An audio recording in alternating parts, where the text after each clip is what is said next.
নমস্কার সবাইকে, আমি মৌন। আপনারা শুনছেন আমৃত্য ভালোবাসি তোকে। লিখেছেন সালমা চৌধুরী। পর্ব 58। মেঘ নিজের মুখ থেকে বন্যার হাত সরিয়ে লম্বা করে শ্বাস নিয়ে বলল, আমি যা চাই তাই পাই। তোকে আমার ভাবি হিসেবে চাইছি, ইনশাল্লাহ সেটাও পেয়ে যাব। বন্যা হুঙ্কার দিয়ে উঠল, তোর আজগুবি ইচ্ছে পূরণ হওয়ার নয়। মেঘ মুখ ফুলিয়ে কপাল গুটিয়ে সূক্ষ্ম নেত্রে বন্যার দিকে তাকিয়ে আছে। সাদিয়া বলে উঠল, পূরণ হওয়ার নয় কেন? তুই কি অন্য কাউকে পছন্দ করিস? বন্যা কিছু বলার আগে মেঘ গর্জে উঠে পড়ল, না, বন্যা কাউকে পছন্দ করে না, আর করবেও না। করলে শুধু আমার ভাইয়াকেই করবে। এর মধ্যে মিনহাজ বলল, মেঘ, তুই এতদিনে একটা সঠিক সিদ্ধান্ত নিয়েছিস। আমরা আজ আছি, কাল নেই, কিন্তু তোর ভাবি করে নিলে বন্যার সারা জীবন তোর পাশে থাকবে। বন্যার নাকের ডগা লাল বর্ণ ধারণ করেছে, রাগে চোখ মুখ আগুনের মতো হয়ে গেছে। চোয়াল শক্ত করে বন্যা বলল, তুই আর কথা বলিস না, ভণ্ড কোথাকার। সেদিন তো খুব করে বলছিলি, কার এত সাহস যে মেঘের গায়ে হাত তুলবে? আমি দেখব, মেঘকে বাঁচাবো। পরে কোথায় ছিল বাঁচানোর ক্ষমতা? আবির ভাইয়ের এক ধমক খেয়েই তো স্তব্ধ হয়ে গেছিলি। মিনাজ ঢোক গিলে উষ্ণ করে বলল, ধমক খেয়ে স্তব্ধ হইনি, অন্য কারণে হয়েছিলাম। সাদিয়া জিজ্ঞেস করল, কী কারণে? মিনহাজ বলল, তোদের বলা যাবে না, কারণ তোরা ভয় পাবি। মিষ্টি গম্ভীর কণ্ঠে বললে, ভাব কম নিয়ে বল। মিনহাজ কপাল চুলকিয়ে বিড়বিড় করে বলল, সেদিন আবির ভাইয়ার কাছে কিছু একটা ছিল, সেটা বুঝতে পেরেই আমি ভয়ে চুপ করে গেছিলাম। মেঘ ভুরু কুঁচকে তাকিয়ে আছে, দৃষ্টিতে তিক্ততা। বন্যাও মুখ বেঁকিয়ে চেয়ে আছে। সাদিয়া আর মিষ্টি বেশ কৌতূহলী। সাদিয়া নিচু স্বরে জিজ্ঞেস করলো, কি ছিল? মিনহাজ বলল, ভয় পাবি না তো? সাদিয়া বলল, না, বল। মিনহাজ ঢোক গিলে ধীর কণ্ঠে বলল, রিভলভার। মেঘ সঙ্গে সঙ্গে গর্জে ওঠে, চুপ কর মিনহাজ, আমার ভাইকে কি তোর গুন্ডা মনে হয়? আমার আবির ভাইয়ের নামে আর একটা বাজে কথা বললে আমি তোকে শেষ করে ফেলব। মিনহাজ ভুরু গুটিয়ে ভাবলিশহীন জবাব দিল, আমি জানি তোরা বিশ্বাস করবি না, তাই তোদের এতদিন কিছু বলিনি। তাছাড়া মেঘ মেঘ শোন, আবির ভাইকে গুন্ডা বলছি না, আমি শুধু বলছি ওনার কাছে এইরকম কিছু একটা আছে। বন্যা ফোঁস করে বলল, বাজে কথা বলিস না মিনহাজ, আবির ভাইয়াকে দেখেই তুই ভয় পেয়ে চুপসে গেছিলিস, সেটা স্বীকার কর। মিনহাজ গম্ভীর কণ্ঠে বলল, ওনাকে দেখে ভয় পাইলে হয়তো ভয়ে পালাইতাম, না হয় শুরু থেকে চুপ করে স্ট্যাচুর মতো দাঁড়িয়ে থাকতাম। কিন্তু তোদের মনে আছে কি না জানি না, আমি কিন্তু ঠিকই কথা বলতে এগিয়ে গেছিলাম। ওনার ধমক খেয়ে থামছি ঠিক আছে, কিন্তু আমার নজর ছিল ওনার হাতের দিকে। উনি বারবার পেছন থেকে কিছু একটা বের করতে চাইছিলেন, কিন্তু ওনার বন্ধু হাত চেপে ধরে বারবার বারণ করছিল। আমি যতক্ষণ মাথা নিচু করে দাঁড়িয়েছিলাম ততক্ষণ শুধু সেদিকেই তাকিয়েছিলাম। মেঘ অবিশ্বাস্য কণ্ঠে বলল, তুই বললি আর আমি বিশ্বাস করে ফেলবো? জীবনেও না। মিনহাজ বলল, বিশ্বাস করতে হবে না, সেদিন সচক্ষে দেখবি, সেদিন আমার এই কথাটা মনে করিস, তাহলেই হবে। অবশ্য তোর সামনে ওনার ওই রূপটা আসার সম্ভাবনা খুবই কম। সাদিয়া নর্মভাবে জিজ্ঞেস করলো, কেন? মিনহাজ ফের বলল, মেঘের সামনে আবির ভাইয়া খুব ফর্মাল, অথচ আড়ালে। মেঘ ভারী কণ্ঠে শুধালো, আবির ভাইয়ের কাছে যদি সত্যিই কিছু থাকতো, উনি অ্যাক্সিডেন্ট করার পর কোথাও হাওয়া হয়ে গেছিল। হাসপাতালে তো আমি সর্বক্ষণ ওনার সাথে ছিলাম, দেখিনি কেন? মিনাজ সশব্দে হেসে বলল, ওনাকে হাসপাতালে যে আনছিল, ওই কথাটা তাকে জিজ্ঞেস করিস। মেঘ কপাল কুঁচকে ভাবছে, সেদিন মেঘেরা হাসপাতালে যাওয়ার আগেই আবিরকে রুমে পাঠিয়ে দেওয়া হয়েছিল। তাছাড়া তানভীর ভাইয়া সেখানে ছিল না। তাহলে কি মিনহাজের বলা কথাই সত্যি? মেঘ নিজের মাথায় নিজে গাঁটটা মেরে মনে মনে বিড়বিড় করল, আমি কি ভাবছি এসব? বন্যা মেঘকে এক পলক দেখে ধমকেশ্বরে বলল, চুপ করবি? তোদের আজে বাজে কথা শুনে ইচ্ছে করতেছে ওই লাঠিটা দিয়ে তোর মাথায় মারি। তামিম এবার করুণ স্বরে বলল, হ্যাঁ একেবারে মেরে ফেল। কপালে কোন ফেরে যে তোদের দুটার সাথে বন্ধুত্ব হয়েছিল একমাত্রই আল্লাহ ভালো জানেন। একজন 3 দিন অবধি মিনহাজ তামিমকে গুঁতো দিয়েই তামিম চুপ করে গেছে। বন্যা তৎক্ষণাৎ জিজ্ঞেস করলো, এই মিনহাজ, তখন 3 দিন তোরা কোথায় ছিলি? কি হয়েছিল তোদের সাথে? মিনহাজ বলল, সেসব বলা বারণ। সাদিয়া ঠাট্টা করে বলল, মায়ের কেমন খাইছিলি? তামিম আস্তে করে বলল, শুরুটা অশুভ হলেও শেষটা খুব উৎকৃষ্ট ছিল, মনে রাখার মতন। মিষ্টি হালকা ধমকের স্বরে বলল, আগের কাহিনী বাদ দে, আজকের দিনে আয়। বন্যা এবার তুই কিছু বল। বন্যা রাগী কণ্ঠে বলল, আমি নতুন করে কিছু বলতে চাই না। মেঘ আমার বেস্ট ফ্রেন্ড, আমি সারা জীবন বেস্ট ফ্রেন্ড হিসেবেই ওকে সাপোর্ট করব ইনশাল্লাহ। মেঘ রাগান্বিত কণ্ঠে বলল, এমন বহু বেস্ট ফ্রেন্ড দেখেছি যারা শুরুর দিকে একে অপরকে ছাড়া বাঁচে না। প্রয়োজন শেষে কিংবা দুজনের দূরত্ব বেড়ে গেলে যোগাযোগ বন্ধ হয়ে যায়। চোখের আড়াল থেকে ধীরে ধীরে মনের আড়ালও হয়ে যায়। আমি তেমন সম্পর্ক চাই না। আল্লাহ যেহেতু আমাদের এত বছর একসাথে রেখেছেন, আশা করব বাকি জীবনও রাখবেন। আজ এই মুহূর্তে তোদের সাক্ষী রেখে বন্যাকে আমি আমার ভাবি হিসাবে স্বীকৃতি দিয়ে দিচ্ছি। বন্যা এখন চাইলেও আমার ভাইকে ছাড়া কাউকে ভালোবাসতে পারবে না। বন্যা আমার ভাবি, আজ থেকে আমি বন্যাকে ভাবি ডাকবো, এটাই ফাইনাল। বন্যা গম্ভীর কণ্ঠে বলল, সব বিষয়ে পাগলামি করিস না, এটা সম্ভব না মেঘ। মেঘ শক্ত কণ্ঠে বলল, সম্ভব অসম্ভব আমায় বলতে হবে না, আমি এত কিছু শুনতেও চাই না। তুই আমার ভাবি মানে ভাবি, এ বিষয়ে আমি আর একটা কথাও শুনতে চাই না। বন্যা কপাল গুটিয়ে মেঘকে দেখছে। মেয়েটা একদমে কথাগুলো বলে শেষ করে ঘন ঘন নিঃশ্বাস ছাড়ছে। মেঘ ইদানিং শান্ত স্বরে কথা বলে, কাউকে মানাতে না পারলে তৎক্ষণাৎ আবিরের মতো শক্ত আর ভাবলিশ ভঙ্গিতে নিজের ইচ্ছেকে অন্যের উপর চাপিয়ে দেয়। আজও তাই করেছে। মেঘের এমন পাগলামিতে বন্যা বারবারই অভ্যস্ত। কিছুদিন আগেই আবিরের মুখে ভালোবাসি শুনতে উঠে পড়ে লেগেছিল। সেই ঝামেলা মিটল কিনা আবারও আরেক পাগলামিতে মেতেছে। মেঘকে যে যা বলে, যদি ওর সেটাতে ঠিক মনে হয় তাহলে সেটা নিয়েই হইচই শুরু করে।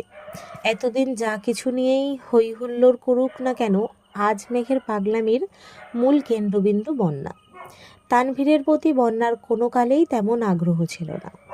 মেঘকে করা শাসন দেখে বন্যা ভীত হয়ে থাকত। তানভীর বাসায় থাকলে কখনো মেঘেদের বাসায়ও যেত না।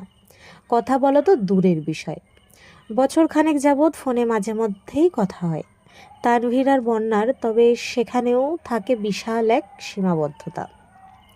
প্রয়োজনের বাইরে তানভীর দু একটা কথা জিজ্ঞেস করলেও বুক কাঁপে বন্যার। বন্যা বরাবরই স্পষ্টভাষী একটা মেয়ে। কোনো কিছু ভালো না লাগলে মুখের উপর না বলতে দুবার ভাবে না। কিন্তু মেঘের সাথে সেভাবে কথা বলতে পারে না, কারণ মেঘ খুব অভিমানী। একবার মন খারাপ করে ফেললে এত সহজে ঠিক হয় না। আবিরের কথায় হয়তো মিনহাজদের সাথে কথা বলছে ঠিকই, তবে পুরোর মতন স্বাভাবিক বন্ধন আর কখনোই হবে না। তবে মেঘের আজকের পাগলামি বন্যাও স্বাভাবিকভাবে নিতে পারছে না। বন্যা ভ্রু কুঁচকে তাকিয়ে আছে। মেঘকে কিভাবে থামাবে সেসব ভেবেই বুক কাঁপছে বন্যার। অসহনীয় ব্যথা অনুভব করছে বুকে। মিনহাজ হুট করে বলে ফেলল, আজ থেকে সবাই মেঘ আর বন্যা দুজনকেই ভাবি ডাকবি, বুঝলি? মেঘ, বন্যা, সাদিয়ারা সবাই একসঙ্গে শুধালো, কেন? মিনহাজ মুখে হাসি রেখে বলল, মেঘ আবির ভাইয়ার বউ, তার মানে আমাদের ভাবি, আর বন্যা তানভীর ভাইয়ার বউ। বন্যা ধমক দিয়ে বলল, মেঘকে ডাকতে ইচ্ছে হলে ডাক, আমায় কিছু ডাকতে আসবে না।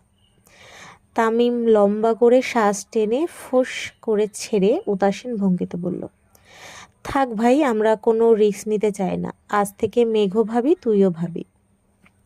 মেঘ গম্ভীর কণ্ঠে বলল, আবির ভাইয়ের সাথে আমার বিয়ে হয় কি না সন্দেহ, ভাবি ডেকে আমার কোমল মনে আর আঘাত দিস না। মিনহাজ মুখে হাসি রেখে বলল, আমরা এত কিছু জেনে কি করব, বাঁচতে হলে ভাবি ডাকা ছাড়া উপায় নেই। আর ভাবি প্লিজ আমাদের মাফ করে দিবেন। আর বন্যা ভাবি প্লিজ আপনিও আমাদের মাফ করে দিবেন। বন্যার আগে ফুঁসতে ফুঁসতে বলল, আমাকে একদম ভাবি ডাকবি না। মেঘ পাগলামি করছে, সাথে তোরাও শুরু করছিস? তামিম মৃদু স্বরে বলল, মেঘের ভাবি অথবা অন্য কারো বউ যাই হোস না কেন, ঘুরে ফিরে আমাদের ভাবিই হবি, তাই তোরা দুজনেই আমাদের ভাবি। মেঘ নিজের হাঁটুর উপর হাত রেখে মেঘি স্বরে বন্যাকে ডাকলো, ভাবি, ওই ভাবি। বন্যা অগ্নিদৃষ্টিতে মেঘের দিকে তাকাতেই মেঘ আতঙ্কে কিছুটা পিছিয়ে ওষ্ঠ উল্টে বিড়বিড় করে বলল, দেখো ভাবি, তুমি আমার সাথে এমন ব্যবহার করতে পারো না, আমি কিন্তু ভাইয়াকে বিচার দেব। আমি না তোমার একমাত্র ননদিনী? একটু সুশ্রীর মতো তাকাও, মিষ্টি করে হাসো, তবেই না মনে শান্তি লাগবে। বন্যার মুখটা মলিন হয়ে আছে, নাক মুখ দেখেই বোঝা যাচ্ছে ভেতরে ভেতর রাগে ভুসছে। দাঁতে দাঁত চেপে ধরে মেঘের পাগলামিগুলো সহ্য করছিল, কিন্তু আর পাচ্ছে না। বন্যার আগে স্বরে বলতে শুরু করলো, মেঘ, তোর এই পাগলামির কোনো ভিত্তি নেই। তুই আমার বেস্ট ফ্রেন্ড, তোর সাথে আমার ভালো সম্পর্ক, সেটা ভিন্ন কথা। সেখানে পরিবার টানা একদমই উচিত না। তোর ভাই যেই রাগী, হঠাৎ প্রয়োজনে দুটা কথা বলতেই আমার 10 বার ভাবতে হয়। সেখানে ওনার প্রতি অন্য কিছু আমি কখনোই ভাবতে পারি না। আমি তোর পাগলামির মানে ঠিকই বুঝতে পেরেছি, কিন্তু তোর এই ইচ্ছে পূরণ করার সাধ্য আমার নেই। মেঘ প্রশ্ন করলো, আমার ভাইকে অপছন্দ করার একমাত্র কারণটাই কি রাগ নাকি অন্য কিছু? বন্যা বলল, অন্য কিছু মানে? মেঘ বলল, কিছু না। বন্যা ঢোক গিলে চুপচাপ বসে আছে। আরও 30 মিনিটের মতো চলল এই নীরব যুদ্ধ। মিনহাজ, তামিম, মিষ্টি, সাদিয়াও বন্যাকে বোঝানোর চেষ্টা করছে, কিন্তু বন্যা নিজের জায়গায় অনড়। মেঘ কিছুক্ষণ জোর গলায় চেঁচামেচি করে হঠাৎই শান্ত হয়ে গেছে। প্রায় 15 মিনিট যাবৎ মেঘ নিশ্চুপ হয়ে বসে আছে। বন্যা বেশ কয়েকবার খেয়াল করেছে। মেঘের অভিমান বুঝেও বন্যা কিছু বলল না। মেঘ হঠাৎই ধীর স্বরে বলল, প্লিজ তোরা এবার থাম, সরি বন্যা।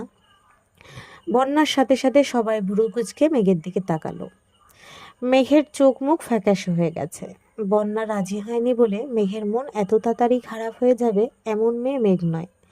মেঘের গাম্ভীর্যতা দেখে বন্যাও ভয় হচ্ছে। কোনো কথা থেকে কোন মানে বের করে গাল ফুলিয়েছে এটা বোঝা দুষ্কর। বন্যা এবার আদুরে ভঙ্গিতে বলল, কি হয়েছে বেবি? মেঘ বন্যার দিকে এক পলক তাকালো, তবে দৃষ্টিতে বিন্দুমাত্র উত্তাপ নেই।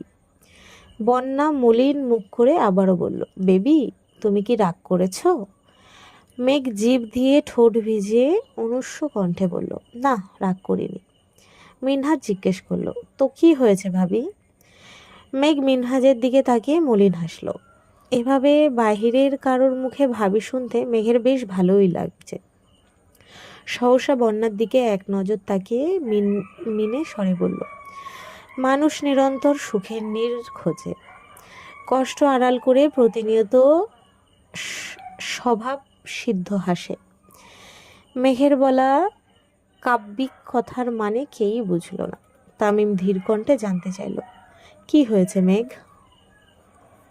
মেঘ কণ্ঠ খাদে নামিয়ে বলল, সরি বন্যা, আমার এইরকম ভাবে জোর করা একদমই উচিত হয়নি। বন্যা তপ্তস্বরে বলল, কি হয়েছে তোর, প্লিজ বল। মেঘ ঢোক গিলে গলা খাকানি দিয়ে বলতে শুরু করলো, আমার পরিবার যেমন ছোট থেকেই আমার ব্যাপারে খুব সিরিয়াস, তেমনি আমিও আমার পরিবারের ব্যাপারে সিরিয়াস। প্রতিটা মানুষের মতো আমার মনেও পরিবারের প্রতি সফট কর্নার আছে, যা হয়তো সারা জীবন থাকবে। আমার পরিবারের অভ্যন্তরীণ সমস্যার কথা আমি এত সহজে কাউকে বলি না, এমনকি বন্যাকেও না। আমার মন খারাপের সময়টা নিজেকে গুটিয়ে রাখি, তবু বন্ধুদের, ফ্যামিলি প্রবলেম শেয়ার করি না। আবির ভাই ব্যতীত বাসার সবার সাথেই আমার খুব ভালো সম্পর্ক। এমনকি যেই তানভীর ভাইয়া আমার ছোট থেকে কড়া শাসনে রেখেছে, আমাকে বড় করেছে, তাকেও আমি খুব ভালোবাসি। শেষ কথাটা বলতেই মেঘের চোখ বেয়ে 2 ফোঁটা পানি গাল বেয়ে গড়িয়ে পড়ল। সাদিয়া জিজ্ঞেস করলো,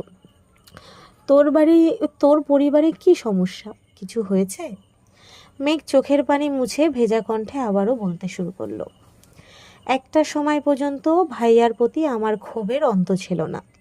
সব কিছু অসহ্য লাগতো, কিন্তু হঠাৎ সব কিছু কেমন যেন বদলে গেছে। একদিন আমি স্কুল থেকে ফিরে দেখি ভাইয়ার ড্রয়িং রুমের ফ্লোরে বসে দু হাতে মাথা চেপে ধরে কাঁদছে। আম্মু, বড় আম্মু ভাইয়াকে বোঝানোর চেষ্টা করছে। অন্যদিকে আব্বু আর বড় আব্বু যা তা বলে চিৎকার করছে। আমার ছোট মস্তিষ্কে তখন কিছুই ঢুকছিল না। ভাইয়া তখন উচ্চ মাধ্যমিক পরীক্ষার্থী ছিল। কিছুদিন পর পরীক্ষা, অথচ ভাইয়ার অবস্থা নাজেহাল হয়ে পড়েছিল। আমি আম্মুকে অনেকবার জিজ্ঞেস করেও সঠিক তথ্য জানতে পারিনি। বড়রা আমার থেকে কিছু একটা লুকাতে প্রতিনিয়ত ব্যস্ত থাকতো।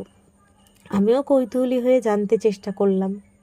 তারপর মোটামুটি যা বুঝেছি, ভাইয়া কলেজে পড়াকালীন এক মেয়ের সাথে পরিচয় হয়েছিল। মূলত মেয়েটা নিজে থেকেই ভাইয়ার সাথে বন্ধুত্ব করেছিল, তাও প্রায় 1 বছর ভাইয়ার পিছু পিছু ঘুরে। 1 বছর পর থেকে ভাইয়া মেয়েটার সাথে টুকিটাকি কথা বলা শুরু করে, যা এক পর্যায়ে সম্পর্কের দিকে এগোয়। ভাইয়ার টেস্ট পরীক্ষার আগে আগে মেয়েটা হঠাৎ ভাইয়াকে প্রপোজ করে বসে। যেহেতু মেয়েটার সাথে ভাইয়ার ভালো সম্পর্ক ছিল, তাই ভাইয়াও রাজি হয়ে গেছিল। পরীক্ষার ব্যস্ততায় প্রায় 1 মাস কেটে যায়। এরপর ভাইয়ার এক ফ্রেন্ড ভাইয়াকে মেয়েটার ব্যাপারে কিছু তথ্য দেয়। ভাইয়া প্রথমে একদমই বিশ্বাস করেনি, কিন্তু পরবর্তীতে খোঁজ নিয়ে জানতে পারে ভাইয়ার বন্ধুর বলা প্রতিটা কথাই সত্যি ছিল। তারপর থেকেই ভাইয়ার অবস্থা খারাপ হয়ে গেছিল। একের পর এক অসুস্থতা লেগেই ছিল। প্রায় 6 মাস ভাইয়া দুনিয়ার কোনো খবর বলতে পারেনি। ইয়ার লস গেছে। তারপর ধীরে ধীরে কিছুটা সুস্থ হয়েছে। পড়াশোনায় ইরেগুলার হওয়ার পর থেকে আব্বুর সাথে ভাইয়ার সম্পর্কের বিশাল ফাটল ধরেছে। বড় আব্বুও তেমন কথা বলতো না। শরীর সুস্থ হলেও ভাইয়ার মন তখনও অসুস্থই ছিল। তারপর থেকে আবির ভাই আর ভাইয়ার সম্পর্ক গভীর হতে শুরু করলো। ভাইয়ার সব আবদারের মাধ্যম হয়ে ওঠে আবির ভাই। ভাইয়ার মনের অবস্থা ঠিক করতে আবির ভাই ভাইয়াকে সব বিষয়ে সাপোর্ট করতে শুরু করে। ভাইয়া হুট করে সিদ্ধান্ত নেয় যে সে রাজনীতি করবে। আম্মুদের বলেছে, কিন্তু আম্মুরা কেউ রাজি না। আব্বু তো আরও রাজি না। শুনেছিলাম আবির ভাইও রাজি ছিল না, কিন্তু ভাইয়ার খুশির জন্য বাধ্য হয়ে ভাইয়াকে সাপোর্ট করেছে, আর এখন পর্যন্ত প্রতিনিয়ত করেই যাচ্ছে। এসব ঘটনা দেখতে দেখতে তানভীর ভাইয়ার প্রতি আমার চিন্তাধারা বদলাতে শুরু করে, সেই সাথে আবির ভাইয়ের প্রতিও। আমার ভাইয়ের যখন মানসিক সাপোর্ট দরকার ছিল, তখন আবির ভাই সেই সাপোর্টটা দিয়েছিল। তাই আমিও ধীরে ধীরে আবির ভাইয়ের প্রতি মনের ভেতর পুষে রাখা আক্রোশ ভুলতে শুরু করি, কিন্তু কখনো আবির ভাইয়ের সাথে কথা বলার চেষ্টা করিনি। বন্যা ভুরু কুচকে তাকিয়ে আছে। সাদিয়া প্রশ্ন করলো, মেয়েটা কি করেছিল? বন্যা মেঘ বলল, আমি বিস্তারিত জানি না, তবে শুনেছি মেয়েটা তার গ্রামের স্কুলে পড়াশোনা করাকালীন স্থানীয় এক ছেলের সাথে সম্পর্কে জড়িয়েছিল, যা মোটামুটি 4-5 বছরের। তারপর এখানে এসে ভর্তি হয়। তখন ভাইয়াকে দেখেছে, মোটামুটি পরিচিত, আর ছেলে এলাকার স্থানীয়। তাছাড়া তখন ভাইয়া দেখতে শুনতে অনেক কিউট ছিল। সব মিলিয়ে ওই মেয়ে ভাইয়াকে পছন্দ করে ফেলে। আগের প্রেমিক এসব জানার পর তাদের মধ্যে কি ঝামেলা হয়। এরপর মেয়েটা জেদ করে ভাইয়ার সাথে সম্পর্কে জড়ায়। ওই ছেলেও কম ছিল না। যখন নিজে মেয়ের সাথে পড়ছিল না, তখন মেয়ের বাড়িতে জানিয়ে দেয়। মেয়েকে নিয়ে ঝামেলা শুরু হয়। সেই ঝামেলায় আমার ভাই ফেঁসে গেছিল। কথা নেই বার্তা নেই, মেয়ের বাবা একদিন আমাদের বাসায় এসে যা তা বলেছে, যা আব্বু আর বড় আব্বু সহ্য করতে পারেনি। সেই থেকে আমাদের বাসার মূল ঝামেলাই শুরু হয়েছিল। মিষ্টি চাপা স্বরে বলল, তোর ভাই এখন ঠিক আছে তো? মেঘ মৃদু হেসে বলল, এখন ভাইয়া একদম ঠিক আছে। জানি না ভাইয়ার মনের কি অবস্থা। কখনো এই বিষয়ে বিস্তারিত জানতে চাইনি আমি। ভাইয়া সুস্থ হওয়ার পর থেকে আম্মুরা বা আমাদের সাথে কখনো খারাপ ব্যবহার করেনি।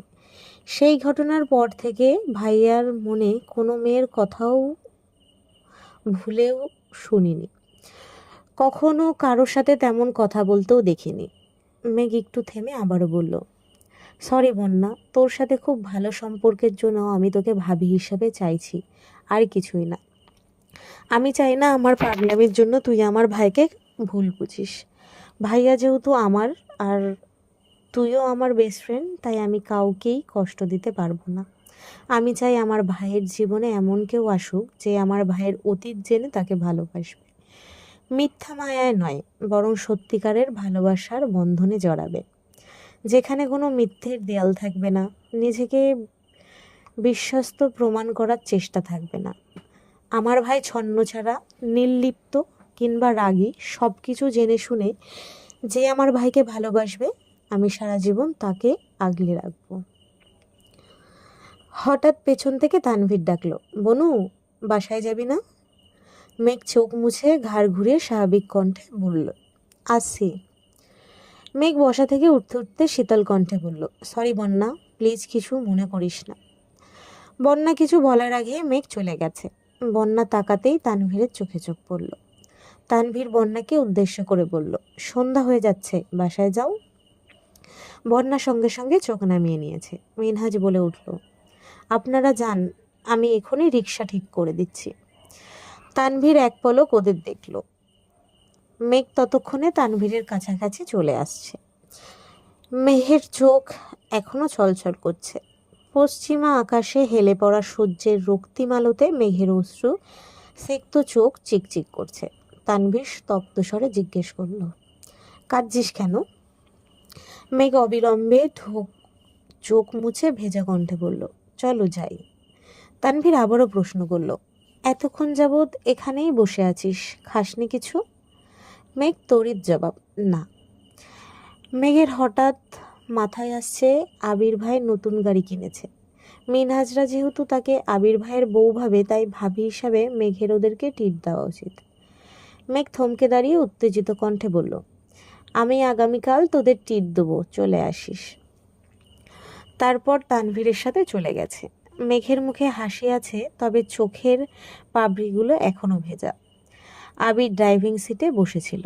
মেঘের শুকনো মুখ আর ভেজা চোখ দেখেই কপাল গুটালো। তানভীরের দিকে তাকিয়ে ইশারায় জানতে চাইল, কিন্তু তানভীরও জানে না। আবির শীতল কণ্ঠে প্রশ্ন করল, কেউ কিছু বলেছে? মেঘ ফিক করে হেসে উল্টো প্রশ্ন করল, আমাকে কেউ কিছু বলার সাহস আছে? আবির আর তানভীর দুজনে নিঃশব্দে হেসে গাড়ি স্টার্ট দিল। টুকটাক খাওয়া দাওয়া করে বাসার মানুষদের জন্য খাবার নিয়ে বাসায় ফিরতে ফিরতে সন্ধে হয়ে গেছে। আলী আহমেদ খান আর মোজাম্মেল খান নামাজের জন্য কেবলই বাসা থেকে বের হচ্ছিলেন। নতুন গাড়ি থেকে আবিরদের নামতে দেখে ওখানেই থমকে দাঁড়ালেন। মেঘ, আবির, তানভীর তিনজনই গাড়ি থেকে নেমেছে। মোজাম্মেল খান মেঘকে প্রশ্ন করলেন, কোথায় গেছিলে তুমি?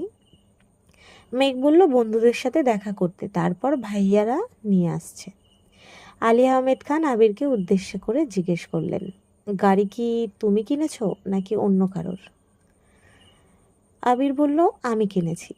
মোজাম্মেল খান গম্ভীর কণ্ঠে বললেন, বাড়িতে 3টা গাড়ি থাকা সত্ত্বেও অ্যাকাউন্ট থেকে টাকা তুলে নিজস্ব গাড়ি কেনার কোনো মানে নেই। আবির মাথা নিচু করে দাঁতে দাঁত চেপে ধরে নিজের রাগ সংযত করার চেষ্টা করল। ছোট করে শ্বাস ছেড়ে মাথা তুলে নিরেট কণ্ঠে বলল, চেক করে দেখবেন, অ্যাকাউন্ট থেকে যে টাকাটা তুলেছিলাম সেটা রেখে দিয়েছি, আর আমি আমার টাকা দিয়ে গাড়ি কিনেছি। আলী আহমেদ খান গম্ভীর কণ্ঠে বললেন, আবির, তোমাকে অ্যাকাউন্টে টাকা রাখতে একবারও বলা হয়নি। তোমার অ্যাকাউন্ট, তুমি যখন খুশি টাকা তুলবে।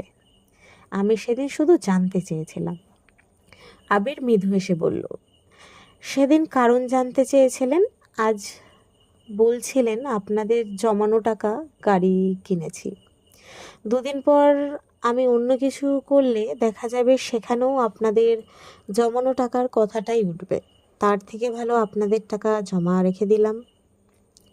আলী আহমেদ খান ভারী কণ্ঠে শুধালেন, নিজের যোগ্যতা প্রমাণ করছো?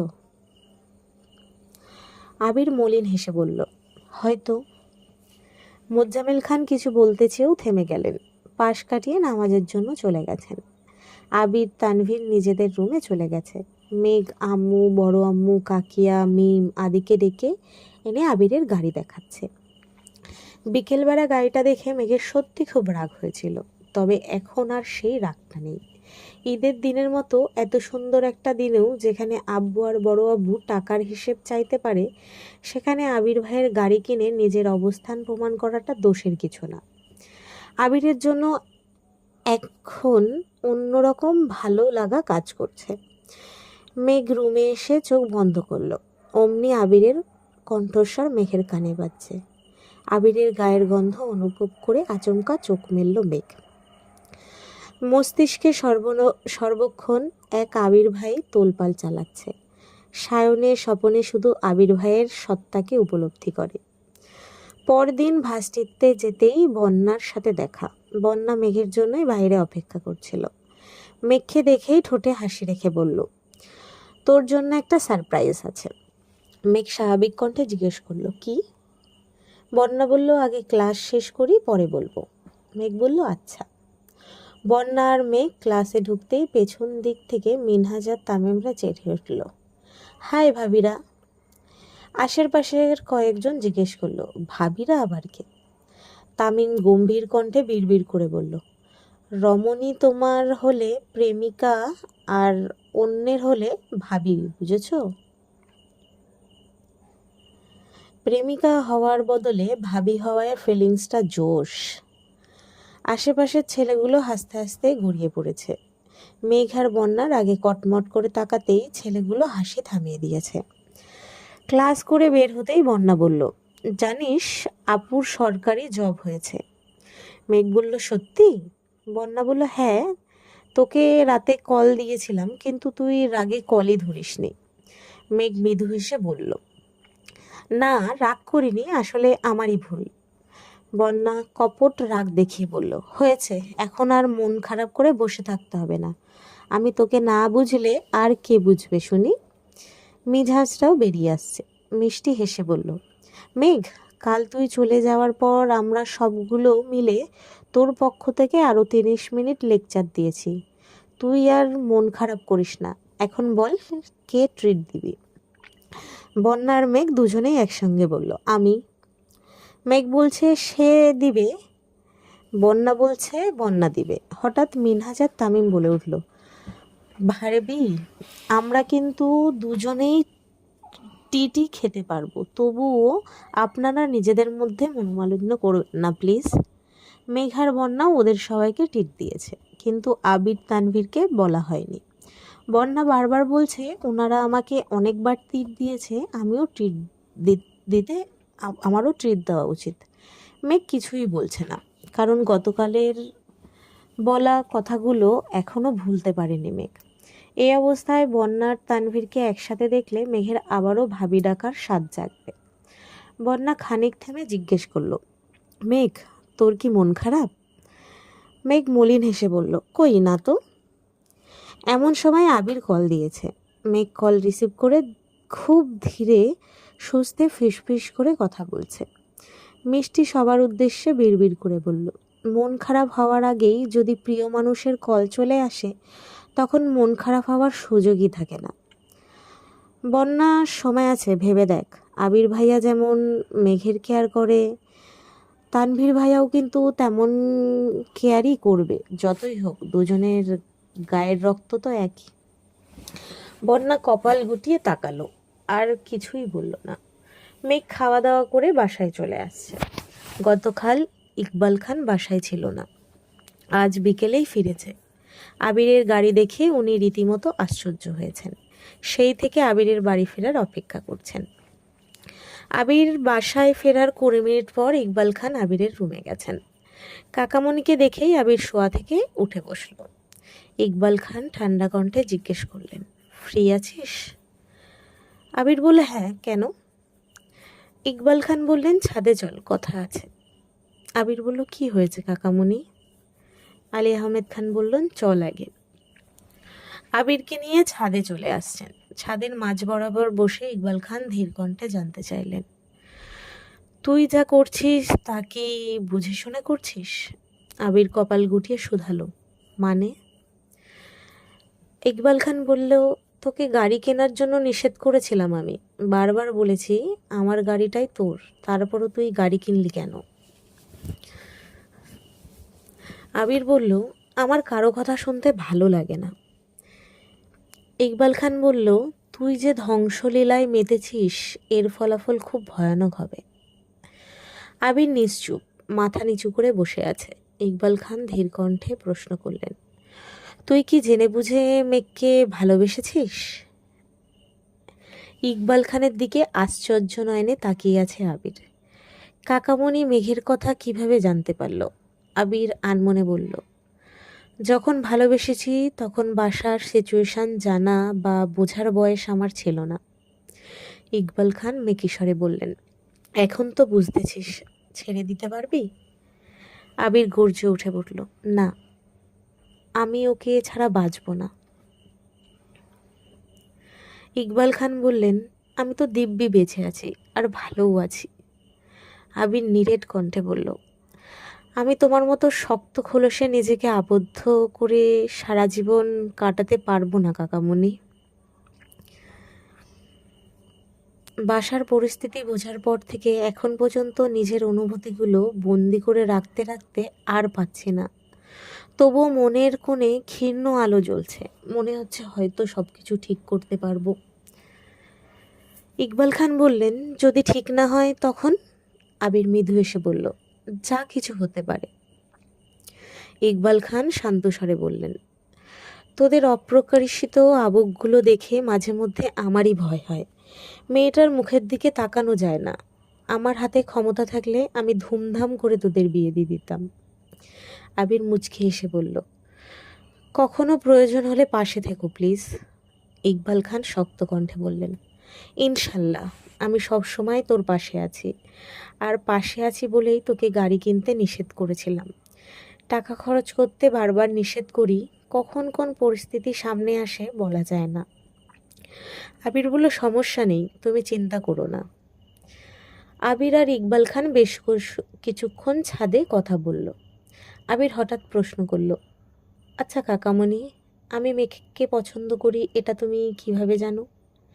ইকবাল খান শান্ত স্বরে বললেন, আমি আরও 6 মাস আগে থেকেই তোদের খেয়াল করেছি। প্রথম প্রথম এতটা বুঝতে না পারলেও ধীরে ধীরে বুঝতে পেরেছি। শোন, বাসায় একটু সাবধানে থাকিস। আবির বলল, আচ্ছা। আবির নিজের রুমে চলে গেছে। দেখতে দেখতে আরও 15 দিন কেটে গেছে।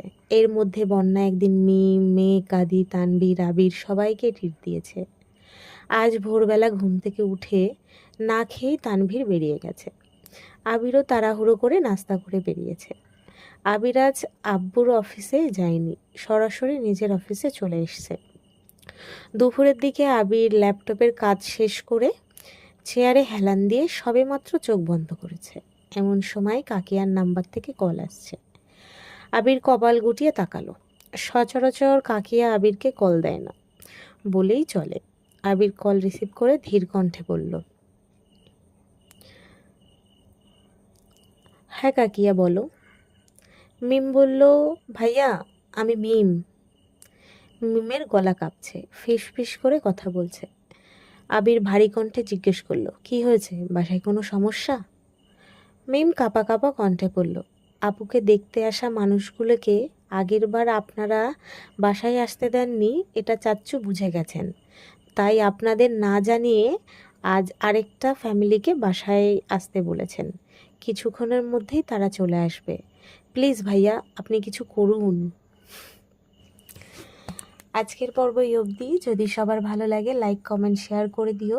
যদি ইউটিউব থেকে শুনছো তো সবাই সাবস্ক্রাইব করো, আর যদি ফেসবুক থেকে শুনছো তো সবাই ফলো করে দিও। আজ আসছি, ধন্যবাদ সবাইকে।